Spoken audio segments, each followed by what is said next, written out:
Hello everyone, welcome back. हम लोग पिछली कक्षा में एसिड के बारे में कंप्लीट नॉलेज ले चुके थे। बहुत डिटेल में मैंने कराया था। Let explore in this lecture about bases. हम लोग बेसिस को पूरे अच्छे से समझेंगे। आज की क्लास में समझेंगे बेसिस होते क्या है, इसके साथ साथ इसका रियल लाइफ में क्या यूजेज हैं, इसके फिजिकल प्रॉपर्टीज क्या होते हैं, केमिकल प्रॉपर्टीज क्या होते हैं, पीएच क्या होता है, पीएच स्केल क्या होता है, कैसे हम टेस्ट करते हैं कोई चीजें बेस है, कुछ इंपॉर्टेंट रिएक्शंस और इसके यूजेस को भी देखने वाले हैं पूरे डिटेल में। ये लेक्चर कॉम्पिटिटिव एग्जाम के पॉइंट ऑफ व्यू से सबसे इंपॉर्टेंट तो बोर्ड के पॉइंट ऑफ व्यू से इंपॉर्टेंट है, चाहे आप आईसीएसई बोर्ड के हो, सीबीएसई बोर्ड के हो या फिर किसी स्टेट बोर्ड से हो। हर एक के लिए लेक्चर बहुत इंपॉर्टेंट है क्योंकि मैं थ्योरी के साथ साथ ऑब्जेक्टिव पॉइंट ऑफ व्यू भी बताता हूं और कंसेप्चुअल अंडरस्टैंडिंग भी देता हूं। अगर आप यूपीएससी की भी तैयारी कर रहे हैं तो आपको ये लेक्चर बहुत यूजफुल होने वाला है।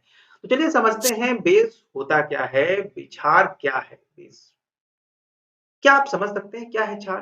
कोई एक्सप्लेन करके मुझे बता सकता है कि क्या होता है बेस? तो बेस क्या होते हैं? बेस भी एक केमिकल ही होते हैं, जैसे एसिड एक केमिकल होता था। और ये केमिकल इस टाइप का केमिकल है कि इसका आप जो प्रॉपर्टीज होता है वो एसिड से ऑपोजिट होता है। ठीक है, इसका सबसे इंपॉर्टेंट काम क्या होता है? अपोजिट मैंने क्यों कहा? क्योंकि जब कोई चीज बेसिक होता है, अगर किसी के पास अगर कोई बेस है तो एसिड तो क्या करेगा, एसिड को न्यूट्रलाइज कर देगा। है ना, जैसे अगर आपको पेट में अगर होता है ना कि एसिड हो चुका है तो आप एंटा एसिड वगैरह लेते हो, है ना, और बेसिस लेते हो, इनो पीते हो, उसमें क्या होता है, बेस होता है जो क्या करता है आपके एसिड को न्यूट्रलाइज करके सॉल्ट बना देता है। आर्रेनियस ने इसके बारे में बताया था कि एसिड एक ऐसा सब्सटेंस होता है कि जब इसको आप वाटर में डिसॉल्व करोगे, यानी इस केमिकल को वाटर में डालोगे, तो ये हाइड्रोक्साइड आयन को क्या करता है, रिलीज करता है। ये हाइड्रोक्साइड आयन होते क्या है, ये बनता कैसे है, मैंने आपको केमिकल इक्वेशंस में एक चीज बहुत इजीली समझाया था। ठीक है, बस आपको ये समझ के चलना है कि एसिड जो होते हैं जब इनको पानी में सॉरी बेसिस को अगर मैं पानी में डालूं तो ये हाइड्रोक्साइड आयन को क्या करते हैं, रिलीज कर देते हैं। क्लियर है, यहां तक कोई दिक्कत नहीं है? चलिए इसके प्रॉपर डेफिनेशन की मैं भी बात कर लेता हूं जो जनरली आपको जानना चाहिए।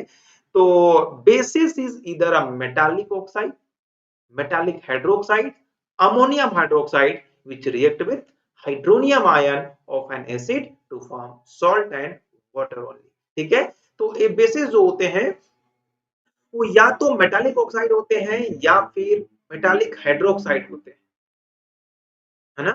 और जो क्या करते हैं, हमेशा हाइड्रोनियम आयन से रिएक्ट करते हैं। क्यों? क्योंकि पानी में आपको पता हो जब डाला जाता है तो जो H प्लस आयन जो है वो वाटर के साथ मिलके हाइड्रोनियम आयन बनाते थे, और उन्हीं के साथ ये जो ऑक्साइड्स होते हैं, चाहे मेटालिक ऑक्साइड या मेटालिक हाइड्रोक्साइड, वो जब रिएक्ट करते हैं तो क्या बनाते हैं, सॉल्ट बनाते हैं और वाटर अलग से उनका फॉर्मेशन हो जाता है। बात करें अगर कुछ एग्जाम्पल का, तो जैसे आपके पास कॉपर के ऑक्साइड जो है ये क्या है, एक मेटालिक ऑक्साइड है। जब इनको एसिड में डाला जाता है ना, एसिड के साथ इसको कंबाइन किया जाता है, सो ये कॉपर क्लोराइड बना देते हैं, यानी एक सॉल्ट है और वाटर जो है रिलीज होता है, जैसा मैंने बेसिक डेफिनेशन में इसकी क्या की थी चर्चा। दूसरा मेटालिक ऑक्साइड जो है वो मैग्नीशियम हाइड्रोक्साइड है। इसको भी अगर आप H2SO4 क्या एसिड है, जब आप इसको एसिड के साथ रिएक्ट कराओगे तो मैग्नीशियम के सल्फेट और वाटर मॉलिक्यूल आपको मिलते हैं। इसके अलावा एल्युमिनियम के हाइड्रोक्साइड होते हैं या फिर अमोनियम हाइड्रोक्साइड होते हैं, ये भी क्या करते हैं, कॉरेस्पॉन्डिंगली अमोनियम एल्युमिनियम नाइट्रेट और अमोनियम क्लोराइड जो है वो हम लोगों को मिलता है अलोंग विथ वाटर। तो ये सिंपल था इसका डेफिनेशन कि जो बेसिस होते हैं वो या तो मेटल के ऑक्साइड होते हैं या फिर हाइड्रोक्साइड होते हैं या अमोनियम के ऑक्साइड्स होते हैं। क्लियर है, यहां तक कोई डाउट है यहाँ किसी को? नहीं है। अब आगे बढ़ने से पहले मैं कुछ की टर्म्स को समझा देता हूं क्योंकि ये चीजें बार बार आगे यूज होंगी, तो आपको ना क्लियरली पता होना चाहिए, क्योंकि अगर नहीं पता होता है तो कंफ्यूजन यहीं से शुरू होता है।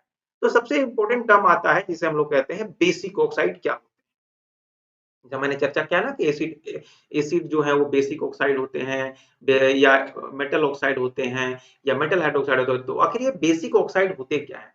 जनरली ये मेटल और ऑक्सीजन के जो कंपाउंड होते हैं उनको हम लोग कहते हैं, इन कॉमन लैंग्वेज में क्या कहते हैं, क्या कहते हैं इनको, बेसिक ऑक्साइड्स कहते हैं। यानी basic oxide is a metallic oxide which contain oxide ion and react with acid to form salt and water only. अब यहाँ ओनली का क्या मीनिंग है, जरा ये समझना बहुत इंपॉर्टेंट है। ओनली का मीनिंग क्या है?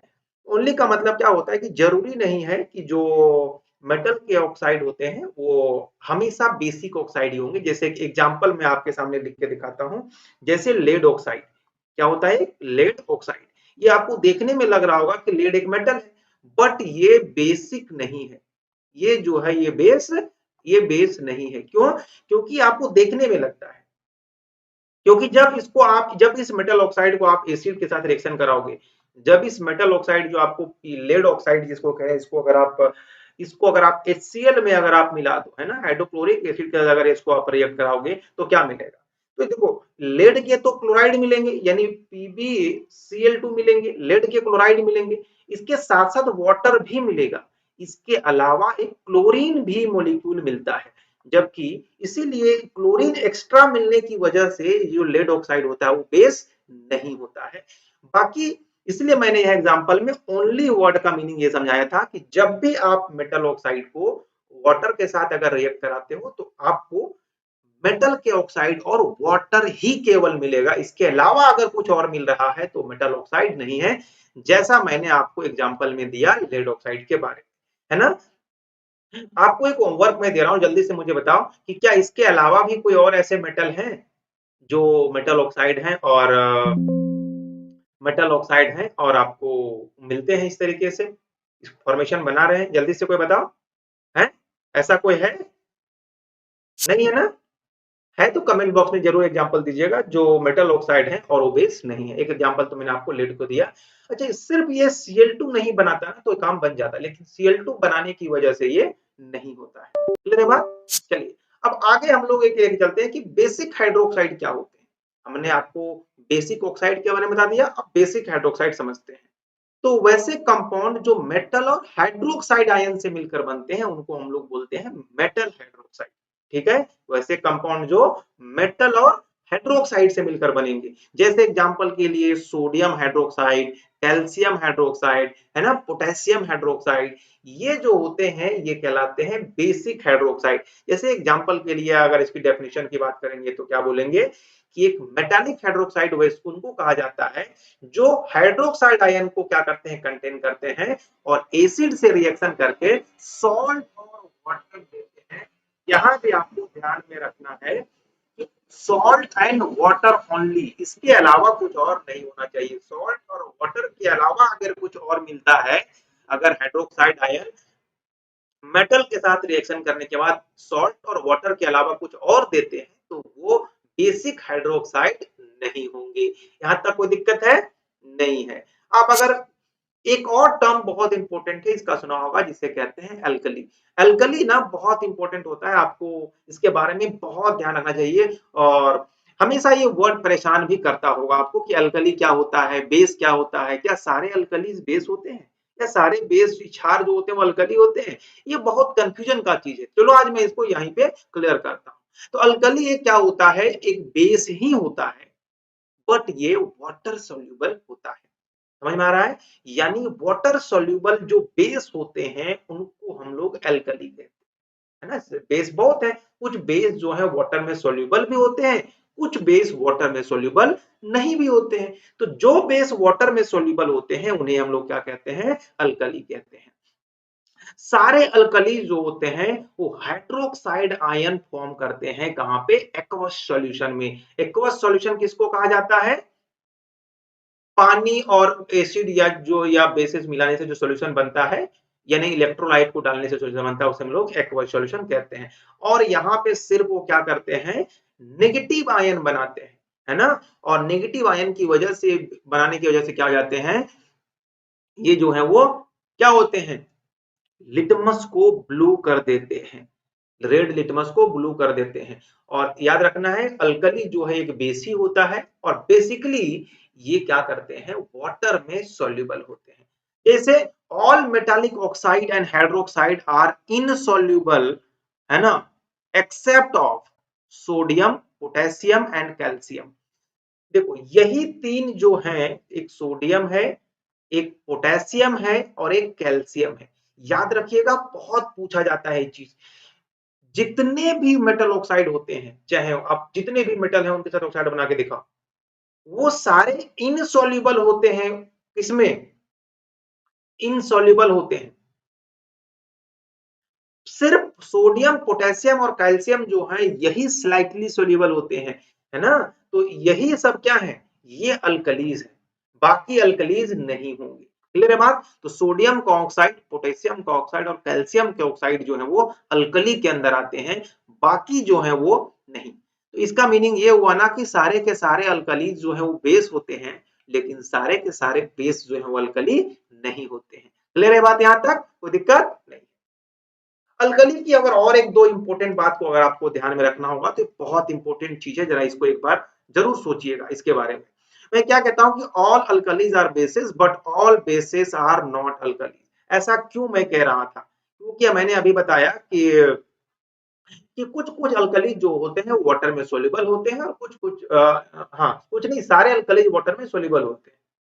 तो जो सॉल्युबल होगा वही तो सिर्फ क्या होगा? अल्कली होगा। जो सॉल्युबल नहीं होगा वाटर में या किसी भी अलग चीज में भी, तो वो नहीं होगा। तो इसलिए मैंने कहा ये वाला लाइन तो आपको याद रखना। एग्जांपल के लिए जैसे फेरिक हाइड्रोक्साइड। अच्छा, फेरिक किसको बोलते हैं ध्यान से रखिएगा। Fe जो होता है ना, अगर इसकी अगर आप तीन अगर इसकी संयोजकता होगी जिसे हम लोग बोलते हैं वैलेंसी, तो इसे हम लोग फेरिक पढ़ते हैं। क्या पढ़ते हैं इसको? फेरिक। अगर आयरन की अगर दो होती है संयोजकता तो इसे हम लोग फेरस पढ़ते हैं। क्या पढ़ते हैं?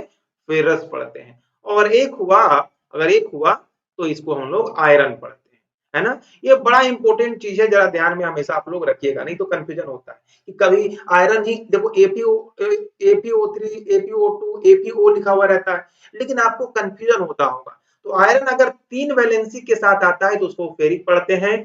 टू वैलेंसी के साथ अगर कंपाउंड बनाता है तो उसे फेरस कहते हैं, और एक के साथ आता है तो उसको जनरली आयरन के नाम से जानते हैं, हमेशा आता है। तो जो फेरिक हाइड्रोक्साइड होते हैं या क्यूप्रिक हाइड्रोक्साइड होते हैं, ये बेसिस है, ये बेसिस है, बट अल्कलीज नहीं है, क्योंकि ये वाटर में इनसॉल्युबल है। जो वाटर में इनसॉल्युबल होगा वो कभी भी अल्कली नहीं होगा। हाँ, वो बेस हो सकता है, क्योंकि बेस के पास ये कंडीशन नहीं है कि वाटर में सोल्यूबल होना चाहिए। क्लियर है बात? अब आगे बढ़ू मैं। चलो, अब हम लोग बेसिस का क्लासिफिकेशन करते हैं, है ना। अब इसको हम लोग दो तरीके से क्लासिफाई कर सकते हैं। उनके स्ट्रेंथ के बेसिस पे कर सकते हैं और उनके एसिडिटी के, अम्लता के बेसिस पे कर सकते हैं। क्या होते हैं?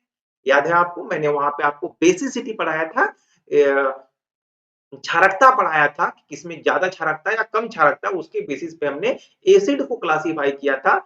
उसी तरीके से हम लोग यहाँ पर बेस को भी अलग अलग कैटेगरी में क्लासिफाई करेंगे कि किस प्रकार का बेस है, स्ट्रॉन्ग है, कमजोर है, मोनोबेसिक है, डाइबेसिक है, ट्राइबेसिक है ना, या पॉलीबेसिक है। उसमें उसकी क्षारकता के बेसिस पे करेंगे। तो आइए एक एक करके देखते हैं। स्ट्रेंथ के बेसिस पे पहले समझते हैं कि जो बेसिस होते हैं वो कितने टाइप के होते हैं।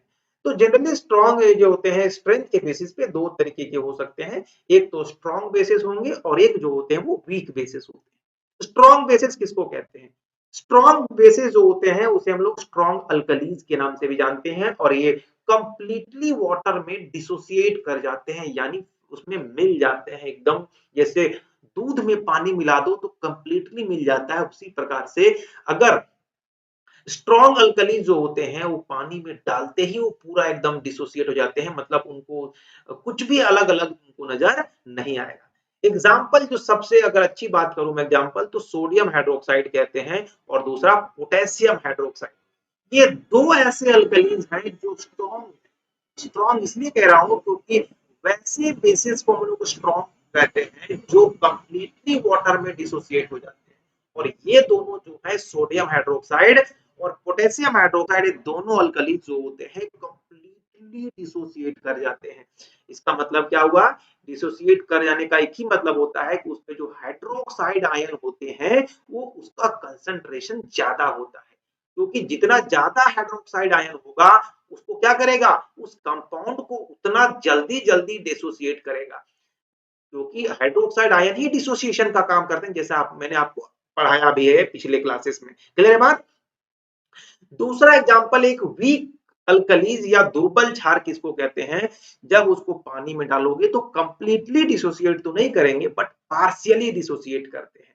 और जनरली इनका जो कंसंट्रेशन होता है OH का आयन का वो क्या होता है? कम होता है। क्योंकि जितने आयन दिखेंगे उतने अलग-अलग चीजों से क्या करेंगे? कंबाइन करके सॉल्ट बनाएंगे। बनाएंगे कि नहीं बनाएंगे? बिल्कुल।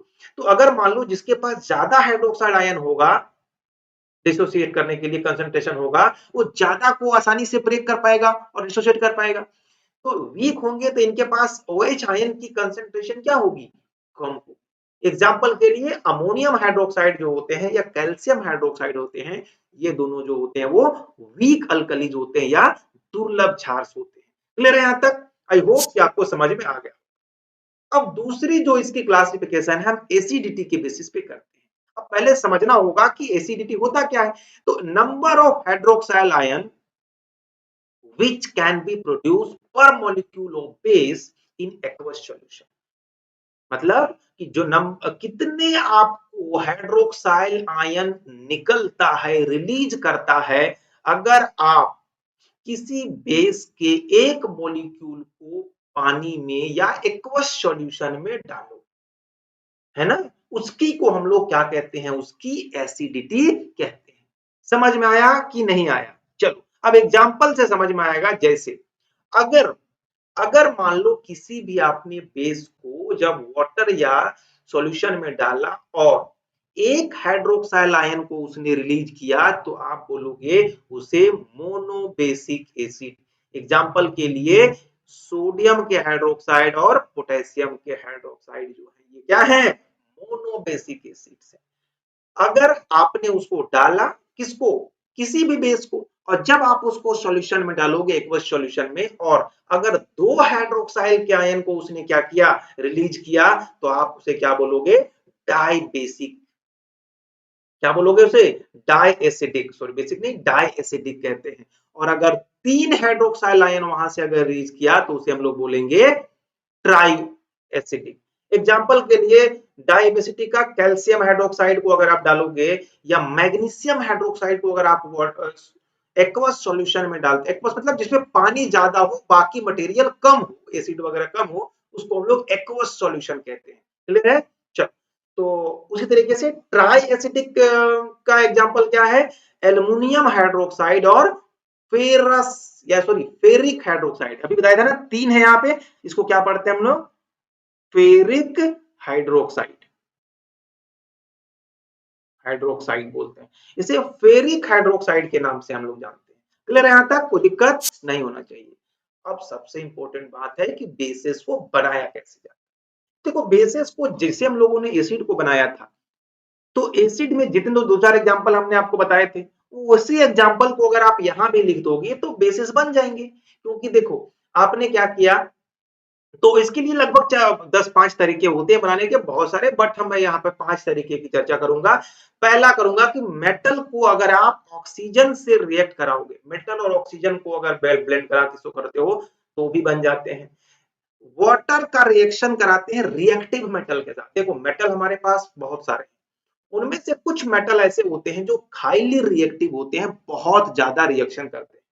उनको उनके साथ अगर मैं किसको वाटर के साथ अगर उनको रिएक्शन कर, जैसे सोडियम है ना, पोटेशियम है, ये लोग क्या होते हैं? हाईली रिएक्टिव होते हैं। तो इनको अगर मैं वाटर से रिएक्शन कराऊंगा तो भी क्या बनते हैं? बेसिस बनते हैं।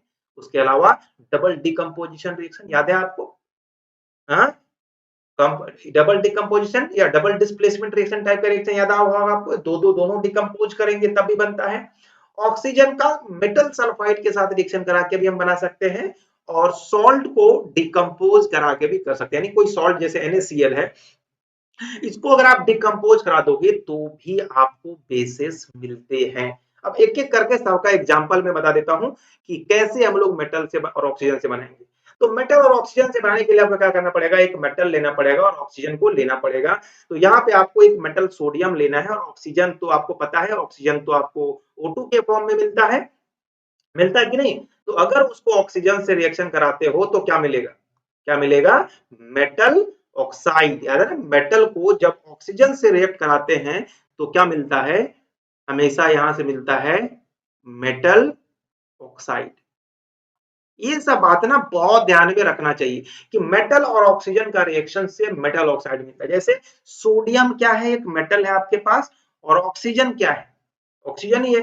तो जब सोडियम और ऑक्सीजन कंबाइन करेंगे, ये दोनों को रिएक्ट करेंगे, एक दूसरे की में जब डाले जाएंगे सॉल्यूशन में, तो वो सोडियम के ऑक्साइड बना देंगे। और सोडियम का ऑक्साइड क्या होता है, बेस होता है।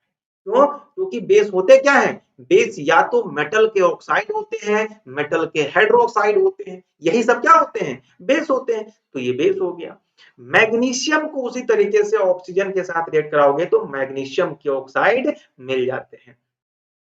मिलते हैं कि नहीं, बिल्कुल। अब इसी तरीके से दूसरा एग्जाम जो मैंने बताया था, दूसरे तरीके का जो दूसरा तरीका बताया था फॉर्मेशन का, वो क्या था कि रिएक्टिव मेटल जो होते हैं, बहुत ज्यादा रिएक्टिव मेटल, उनको वाटर के साथ रिएक्शन कराने से भी हम लोग बेस बना सकते हैं। जैसे सोडियम, पोटेशियम और कैल्शियम, है ना, लिथियम, सोडियम, पोटेशियम, कैल्शियम, ये सब हाईली रिएक्टिव मेटल हैं।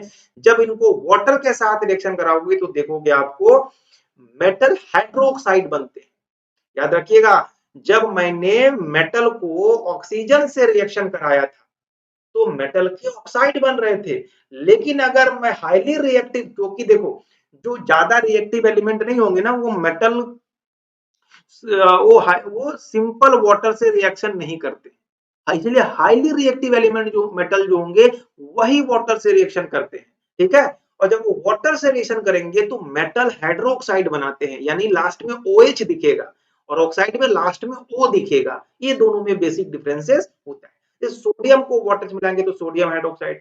इंपॉर्टेंट बात ये होता है कि after reaction hydrogen gas release, क्या होता है, हाइड्रोजन गैस रिलीज होता है। अब इसकी प्रेजेंस को अगर आपको जांच करना होगा तो आप क्या करोगे, आप एक काम करना कि एक टेस्ट ट्यूब में इस गैस को कलेक्ट कर लेना और इसको अच्छा, जब इसको रिलीज कराओगे और उसके सामने एक अगर कैंडल लाओगे, बर्निंग कैंडल को, तो ये जो गैसेस होंगे ना, पॉप पॉप की साउंड से जलेंगे। और वो, क्योंकि आपको पता है कि हाइड्रोजन एक फ्यूल के जैसा भी यूज होता है, ईंधन के जैसा यूज होता है, और इसकी सबसे ज्यादा कैलोरीफिक वैल्यू होती है। कैलोरीफिक वैल्यू का मतलब 1 ग्राम अगर किसी चीज को जलाओ तो कितना एनर्जी मिलता है, कितना हीट एनर्जी मिलता है, उसी को बोलते हैं उसकी कैलोरीफिक वैल्यू। तो दुनिया में सबसे ज्यादा जो कैलोरीफिक वैल्यू मिलती है, जो अभी नेचुरली, मतलब वो है हाइड्रोजन का, बहुत ज्यादा होता है, कोयला से लाखों गुना ज्यादा इसके पास कैलोरीफिक वैल्यू होता है। समझ में आया बात? इसीलिए जब जलता है तो पॉप की साउंड जलता है, एकदम पटाखा फटने जैसा ये जलता है। क्लियर है? चलिए, उसी तरीके से आप अगर कैल्शियम को भी वाटर से टकराओगे तो कैल्शियम के हाइड्रोक्साइड बनते हैं। इसलिए मैंने कहा था कि बेसिस होते क्या हैं, बेसिस कुछ और नहीं, या तो मेटल के ऑक्साइड होते हैं या फिर मेटल के हाइड्रोक्साइड होते हैं। बस ये ध्यान रखना है। और आपको मेटल ऑक्साइड बनाने का क्या तरीका है, मेटल को ऑक्सीजन से रिएक्शन करा दीजिए।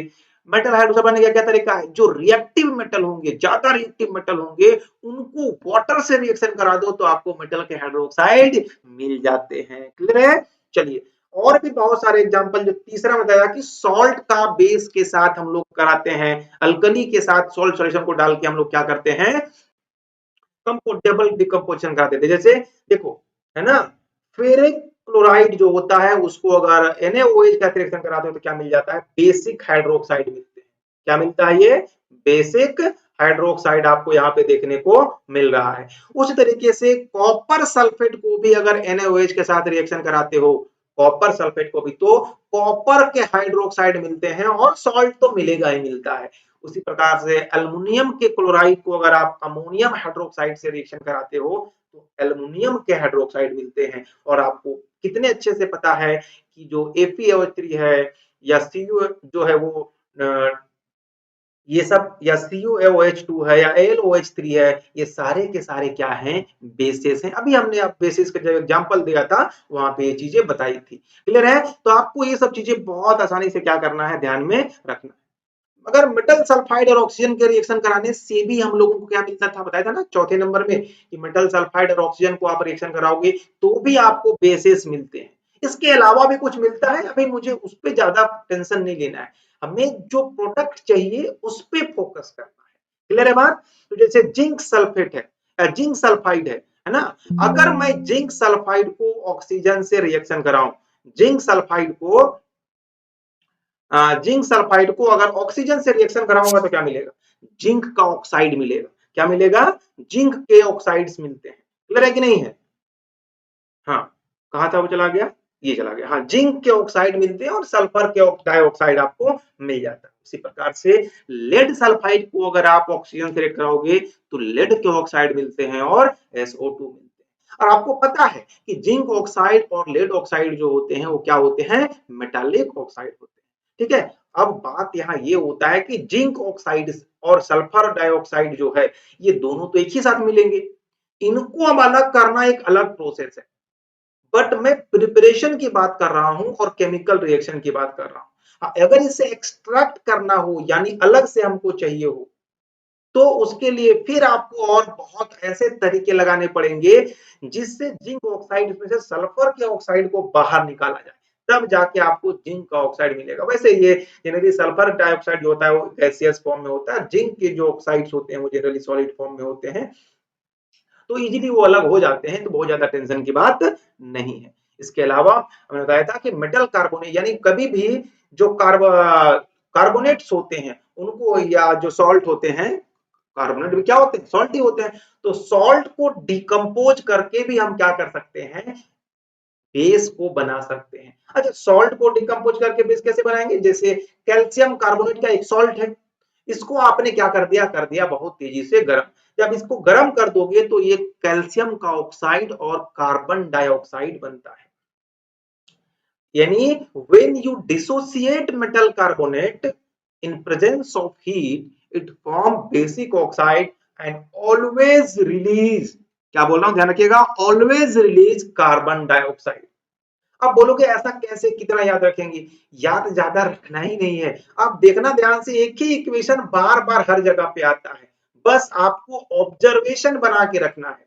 जैसे कैल्शियम कार्बोनेट जो होता है बनता कैसे था, आपको ध्यान से अगर होता होगा, जब कैल्शियम ऑक्साइड को हम लोग है ना कार्बन डाइऑक्साइड के चैम्बर से जब पास कराते रहते हैं तो क्या बनता था, ये Ca है ना, ऐसे इधर से सेंटेंस नहीं बनता था, ऐसे बनता था कि कैल्शियम ऑक्साइड को हम लोग क्या करते थे, वाटर में अगर डाल देते थे तो ये बनता था CaOH2 बनता था।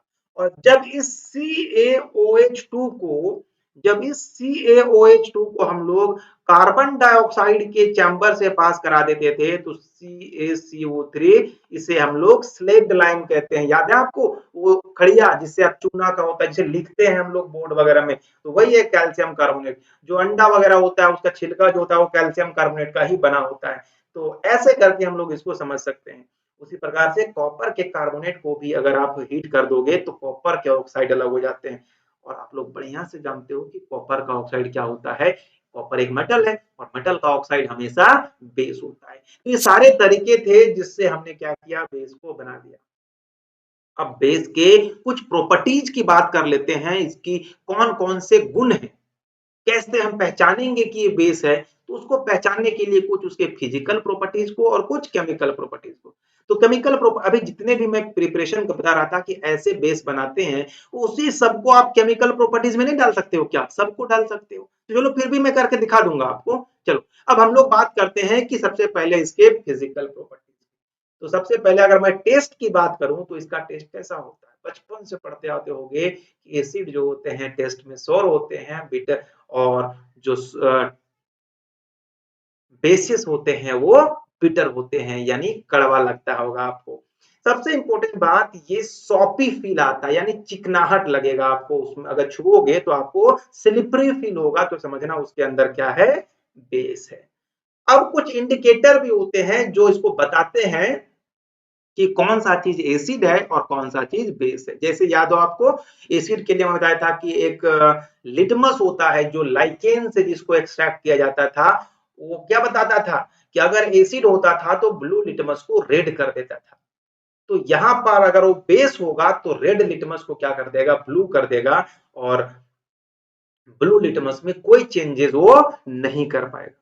फेनोप्थेलीन जो होता है आपको पता है, एसिड जब होता था तो उसमें कलरलेस रह जाता था, जबकि ये इसको पिंक कर देता है। उसी तरीके से मिथाइल ऑरेंज जो है इसको येलो कर देता है अगर वो बेस होगा तो। तो ये जो रेड लिटमस की बात करूं या फेनोप्थेलिन की बात करूं या फिर मिथाइल ऑरेंज की बात करूं, ये सारे क्या हैं, इंडिकेटर्स हैं। इनको मैंने एसिड वाले टॉपिक में कंप्लीट कराया था। आज के टॉपिक में मैं क्या कराऊंगा, इनका टेस्ट करने के लिए एक तरीका यूनिवर्सल इंडिकेटर एक होता है और एक होता है पीएच स्केल, उसको मैं आज कराऊंगा। और इसका एग्जांपल हम लोग एसिड में भी टेस्ट करके बताएंगे कि ये जो यूनिवर्सल इंडिकेटर होते हैं या पीएच जो होता है वो कब एसिड होगा कब बेस होगा। लेकिन मैंने थोड़ा थोड़ा इंडिकेटर को वहां रखा था और थोड़ा यहाँ रखा है ताकि आप जनरली टेस्ट कर पाओ कि कोई अगर सब्सटेंस या कोई कंपाउंड दिया गया है, कोई केमिकल दिया गया है, वो एसिड है या उसमें बेस है, ये पता करना आसान हो जाता है इन इंडिकेटर के हेल्प से। ऐसा नहीं कि हर बार खा के देखना टेस्ट बीटर और ये कड़वा, चल रहा है। चलो अब जैसे एग्जांपल के लिए देखो, ये है लिटमस और ये है सॉल्यूशन। तो ये लिटमस देखो, ये ब्लू लिटमस है। तो एसिड क्या करता था, ब्लू लिटमस को देखो रेड कर देता था। देखो नहीं, ये लिटमस कैसा है, ब्लू है। जब एसिड में आपने डाला तो इसको क्या कर दिया, देखो ब्लू कर दिया। ब्लू था उसको रेड कर दिया। और यहाँ पर देखोगे रेड लिटमस को क्या कर दिया, ब्लू कर दिया। तो ये आप एक पिक्चर के हेल्प से भी मैंने आपको यहाँ पे समझाने की कोशिश की है। ये ठीक है, ये कैसा लिटमस है, ब्लू है। तो ब्लू लिटमस को रेड किया कि नहीं किया, और इसमें कौन सोल्यूशन, एसिड है। अब इसमें मैंने एक सॉल्यूशन में बेस रखा, यानी मान लो कोई ना साबुन का झाग इसमें डाल दिया, साबुन का झाग बेस होता है ना। अब उसमें आपने रेड लिटमस को डाला, अब रेड को डाला ब्लू हो गया। अब ब्लू हो गया इसका मतलब वो क्या था, बेस था। और अगर ब्लू ही डाला उसमें और कोई कलर चेंज नहीं किया तो भी वो क्या है, बेस है। अरे भाई सिंपल देखो ना कि लिटमस का वैसे कोई कलर नहीं होता है, लिटमस क्या होता है, कलरलेस होता है। और मैंने क्या कहा कि अगर वो ब्लू लिटमस को रेड करता है तो रेड लिटमस को रेड ही करेगा ना, क्योंकि वो फाइनली क्या करता है, रेड कलर में कन्वर्ट हो जाता है। कौन, एसिड जो है वो लिटमस को रेड बना देता है। तो अब ब्लू को भी रेड बना देगा, रेड को भी रेड बना देगा, ठीक है नहीं। यानी कोई भी कलर का लिटमस बना दो उसको, आप उसको हमेशा क्या बना देगा, वो रेड बना देगा। उसी तरीके से बेस क्या करता है, किसी भी प्रकार के लिटमस को ब्लू बना देता है। क्लियर हुआ बात, कोई दिक्कत नहीं है। एक इंपॉर्टेंट बात याद रखना है कि जो कास्टिक सोडा होता है, कास्टिक सोडा किसको बोलते हैं पता है, कास्टिक सोडा बोलते हैं NaOH, सोडियम हाइड्रोक्साइड जो स्ट्रॉन्ग बेस होता है। और कास्टिक पोटास एक है, इस बोलते हैं हम लोग KOH को।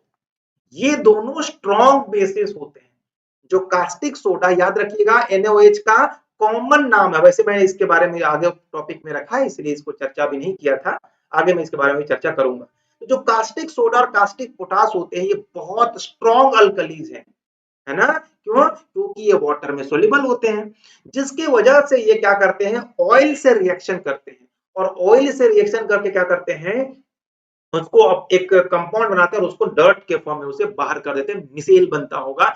साबुन जो आज हम लोग यूज करते हैं, सॉफ्ट डिटर्जेंट यूज करते हैं, वो जनरली या तो कास्टिक सोडा और कास्टिक पोटास से ही बनता है। इसमें और भी चीज मिलाया जाता है, क्यों, क्योंकि उसमें ऑयल से रिलेटेड जो गंदगी होती है उसको निकालने के लिए कास्टिक सोडा और कास्टिक पोटास बहुत यूजफुल होते हैं। समझ में आया कि नहीं आया, हाँ। इसके अलावा मैं बात करूं तो जो बेसिस होते हैं वो स्ट्रॉन्ग इलेक्ट्रोलाइट होते हैं। इलेक्ट्रोलाइट का मतलब जो डिसोसिएशन में हेल्प करते हैं। जब कोई कंपाउंड को डालो तो डिसोसिएट कर देंगे, इलेक्ट्रिसिटी को आसानी से पास होने देते हैं। हम लोग इलेक्ट्रोलाइट एक अलग चैप्टर है उसमें हम लोग इसको चर्चा करेंगे, बट बेसिक चीज मैंने समझाया। इसके अलावा अगर मैं बात करूं तो ये जो बेसिस होते हैं स्किन में हल्का एकदम माइल्ड कोरोजन इफेक्ट लाते हैं, कोरोसिव एक्शन लाते हैं, हल्का आपको जलन महसूस होगा, किसमें से, बेसिस से। क्लियर है बात यहां तक, चलो। अब इसके कुछ केमिकल प्रॉपर्टीज जो है, ऐसे कराना नहीं चाहिए था फिर भी मैं करा दे रहा हूं कि जैसे जो स्ट्रॉन्ग अल्कलीज होते हैं वो कार्बन डाइऑक्साइड को क्या करते हैं, अब्सॉर्ब कर लेते हैं और कार्बोनेट बना देते हैं। अभी मैंने कराया था कि जब सोडियम हाइड्रोक्साइड को जो है वो कार्बन डाइऑक्साइड से रिएक्शन करा दोगे तो सोडियम के कार्बोनेट बन जाते हैं। सारे रिएक्शन अभी मैंने एग्जांपल में कराए थे, याद होगा आपको, या जब प्रिपरेशन करा रहे थे उस समय मैंने कराया था। उसी तरीके से पोटेशियम हाइड्रोक्साइड जो होते हैं कार्बन डाइऑक्साइड को एब्जॉर्ब करने के बाद वो क्या बना देते हैं, उसके कार्बोनेट बना देते हैं। तो याद रखिएगा बहुत इंपॉर्टेंट है। और इसमें वाटर रिलीज होता है। ये चीज आपको लग रहा होगा कि सर एक ही चीज को बार बार लिख रहे हैं, बार बार मेरे लिखने का एक ही कारण है कि एग्जाम में हमेशा पूछा जाता है। और हम लोग हमेशा लगता है कि हम लोगों को इतना याद रखेंगे, हम लोग इतना इसको याद रखेंगे तो ही सॉल्व कर पाएंगे, जरूरी नहीं है एकदम पूरा रट्टा मार के रखेंगे तो सॉल्व कर पाएंगे। नहीं याद है तो भी हो जाता है, क्लियर है। क्योंकि एक ही चीजें बार बार है, आपको ऑब्जर्वेशन बढ़िया से करना। दूसरे मैंने बताया कि बेसिस क्या करते हैं, एसिड को न्यूट्रलाइज कर देते हैं। बताया था ना कि जैसे आप जब इनो पीते हो तो पेट का वो खराब जो है वो ठीक कर देते हैं उसको। तो कैसे कैल्शियम हाइड्रोक्साइड क्या एक बेस है, कि जैसे ही इसको आप एसिड में डालोगे तो उसको क्या कर देगा, न्यूट्रलाइज कर देगा, यानी एसिड के पावर को खत्म कर देगा। अब इसी तरीके से अगर मैं बोलूं एसिड का रिएक्शन बताओ, तो बता नहीं बता सकते। HCl को जब CaOH तब क्या बोलोगे कि एसिड जो है वो बेस को न्यूट्रलाइज कर देते हैं, नहीं बोल सकते क्या? अगर दो लोग एक दूसरे को है, ये इसको न्यूट्रलाइज करता है तो ये इसको भी तो न्यूट्रलाइज कर देता है कि नहीं करता है? हाँ, वही है कि एक ही रिएक्शन को आप केमिकल बेस का केमिकल प्रॉपर्टीज में भी यूज कर सकते हो, इसी को आप एसिड के केमिकल प्रॉपर्टी में भी इजिली यूज कर सकते हो। उसी प्रकार से जो फेरस हाइड्रोक्साइड होता है वो क्या करता है, एसिड को न्यूट्रलाइज करके HCl को और FeCl2 और वाटर मॉलिक्यूल क्या करता है, फॉर्मेशन करता है। इसके अलावा जो ये क्या करता है, जो मेटालिक सॉल्ट जो होते हैं वो बेस के साथ रिएक्शन करके वो सॉल्ट बना देते हैं, है ना, यानी मेटल उसको क्या करता है, रिप्लेस कर देता है। बहुत सारे एग्जांपल मैंने आपको बताए हैं। और ये ऐसा कुछ नहीं, डबल डिस्प्लेसमेंट रिएक्शन आपने पढ़ा था ना, याद है ना? डबल डिस्प्लेसमेंट रिएक्शन याद है आपको? वही सारे इक्वेशन यहाँ पे है, आप ध्यान से देखो। कॉपर सल्फेट अमोनियम हाइड्रोक्साइड, तो देखो कॉपर, तो क्या हो गया, कॉपर हाइड्रोक्साइड और अमोनियम सल्फेट रिप्लेस हो गया, नहीं हो गया? तो ये सारे इक्वेशन को आप ध्यान से देख लो ना। बस आपको ध्यान रखना है कि एसिड कौन है और बेस कौन है, चुन लेना रिएक्शन को। डबल डिस्प्लेसमेंट में वो भी काम आ जाएगा और यहाँ भी ये काम आ गया। डबल डिकम्पोजिशन में भी इसी का यूज किया था मैंने अभी तुरंत। तो सब तो एक ही चीज है, बस मैंने कहा ना कि जब जिसका जरूरत है वैसे उसका यूज करना है। समझ में आया? केमिस्ट्री में बहुत ज्यादा इक्वेशन नहीं होता है। 100 इक्वेशन अगर आपने याद कर लिया या 100 इक्वेशन को आपने चर्चा कर लिया तो आपको 151 बनने का जरूरत नहीं है, पूरा केमिस्ट्री हल उसी में चलता है। कुछ नया होता है जो स्पेसिफिकली होते हैं। जैसे देखो आयरन सल्फेट जब सोडियम हाइड्रोक्साइड से रिएक्शन करता है क्या होता है, सोडियम सल्फेट और आयरन हाइड्रोक्साइड। कलर कोई दिक्कत नहीं, बट ध्यान रखिएगा कि कॉपर हाइड्रोक्साइड जो होता है उसका कलर कैसा होता है, ये बहुत बार पूछा जाता है कि जो कॉपर के हाइड्रोक्साइड होते हैं, अच्छा ये सब क्या है, ये जो कॉपर हाइड्रोक्साइड है या जिंक हाइड्रोक्साइड है या फेरस हाइड्रोक्साइड है, ये तीनों है क्या, ये सब बेस हैं। क्यों? क्योंकि सारे के सारे क्या है, मेटल हॉट, मेटल के हाइड्रोक्साइड बनाते हैं। तो ये कलर कैसा होता है पूछा जाता है कि जो कॉपर हाइड्रोक्साइड होता है वो पेल ब्लू कलर का होता है, हल्का पीला और ब्लू कलर का होता है। उसी तरीके से जिंक हाइड्रोक्साइड जो होता है वो जिलेटिनस व्हाइट होता है, यानी व्हाइट जिलेटिन टाइप से सफेद हल्का हल्का दिखाई देगा आपको। जबकि जो फेरस जो होता है वो डर्टी ग्रीन होता है।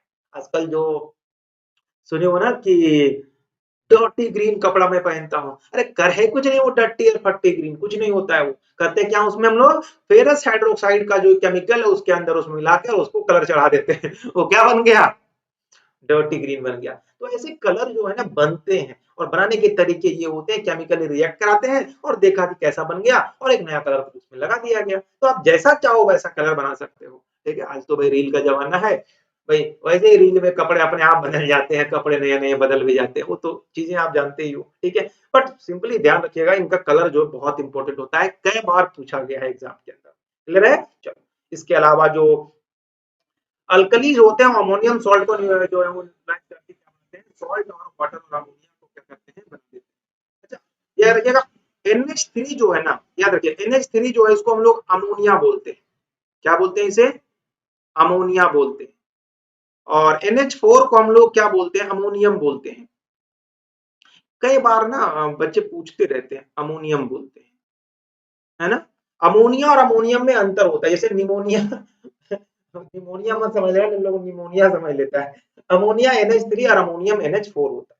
ठीक है, जैसे इसको क्या पढ़ेंगे हम लोग, अमोनियम सल्फेट पढ़ेंगे। क्या पढ़ेंगे इसको, अमोनियम सल्फेट। अमोनियम सल्फेट जब पोटेशियम हाइड्रोक्साइड के साथ रिएक्शन कराएंगे, जब उसको हीट देंगे तो पोटेशियम का सल्फेट वाटर और अमोनिया मिल जाता है। क्लियर है बात? चलो ठीक है, अब हम लोग दोनों में कुछ बेसिक डिफरेंस कर लेते हैं, कॉमन बेस का यूजेस देख लेते हैं। जैसे पहला सबसे इंपॉर्टेंट बेस होता है सोडियम हाइड्रोक्साइड। सोडियम हाइड्रोक्साइड को हम लोग एक नाम से जानते हैं जिसको कहते हैं कास्टिक सोडा। इसका काम कहाँ करते हैं, कहाँ कहाँ इसका यूज करते हैं, तो जो आप मैंने बताया था साबुन बनाने में, डिटर्जेंट सर्फ बनाने में इसका यूज किया जाता है। इसके अलावा हम लोग इसका जो है वो पेपर इंडस्ट्री में भी यूज करते हैं। अच्छा इसके अलावा जो फायर एक्सटिंग्विशर होता है ना, वो जो कहीं भी बिल्डिंग्स में जो लाल कलर का बोतल दिखता होगा, उसके अंदर में इसको सोडियम हाइड्रोक्साइड को डाला जाता है, ठीक है। और उसमें और भी कार्बन डाइऑक्साइड वगैरह होते हैं, जब वो रिएक्शन करके क्या बनाता है, सॉल्ट बनाता है और कार्बन डाइऑक्साइड वहां से रिलीज होता है। तो इसका यूज एक इंग्रेडिएंट के रूप में किया जाता है फायर एक्सटिंग्विशर में भी। उसी प्रकार से जो कैल्शियम हाइड्रोक्साइड होता है, इसको हम लोग खड़िया जो बनता है इसी से बनता है, स्लेक्ड लाइम कहते हैं, यानी चूना को पानी में डालने के बाद जो भींगा हुआ चूना मिलता है ना, उसी को हम लोग स्लेक्ड लाइम कहते हैं।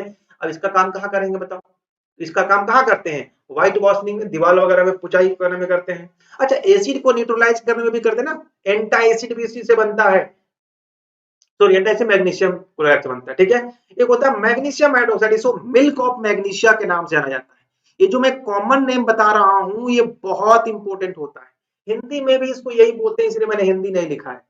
इसको एंटा एसिड के रूप में किया जाता है, जब इनडाइजेशन हो जाता है तो एंटा एसिड के रूप में हम लोग मैग्नीशियम हाइड्रोक्साइड यानी मिल्क ऑफ मैग्नीशिया को क्या करते हैं, कंज्यूम करते हैं। और एक है आपका अमोनिया, है ना, अमोनियम हाइड्रोक्साइड, इसका काम जनरली होता है क्लीनिंग इफेक्ट में यूज करते हैं, या फिर जो ग्रीज वगैरह का जो स्टेन, ग्रीज वगैरह के जो होते हैं ना, उसका स्ट्रेन अगर आपके बॉडी में कहीं लग जाता है तो उसको रिमूव करने में अमोनियम हाइड्रोक्साइड लगा दो। तो जिससे होता है ना, गाड़ी उड़ी छू रहे हो, ग्रीज व्रीज लग गया है, यहाँ पे ग्रीस वगैरह या मोबिल वगैरह लग जाने से काला हो जाता है, तो अमोनियम हाइड्रोक्साइड इसको साफ कर दोगे तो क्या हो जाता है, साफ हो जाता है। क्लियर है यहाँ तक, कोई दिक्कत। अब हम लोग जरा सा पीएच को समझते हैं कि या किसी भी एसिड या बेस के स्ट्रेंथ को मेजर करना है, जो कितना पावरफुल है ना। पावरफुल कहने का मतलब क्या होता है कि उस कितना ज्यादा स्ट्रॉन्ग बेस है, कितना वीक एसिड है, स्ट्रॉन्ग बेस है, ये पता करने के लिए हम लोग एक स्केल जनरेट किया गया था, किसके द्वारा, सोरेनसन, एक साइंटिस्ट थे जिनका नाम था सोरेनसन। ये सोरेनसन कई बार पूछा गया, मैंने कई एग्जाम में देखा है कि सोरेनसन ने क्या किया था, एक स्केल जनरेट किया था जिसका नाम दिया था उन्होंने पीएच।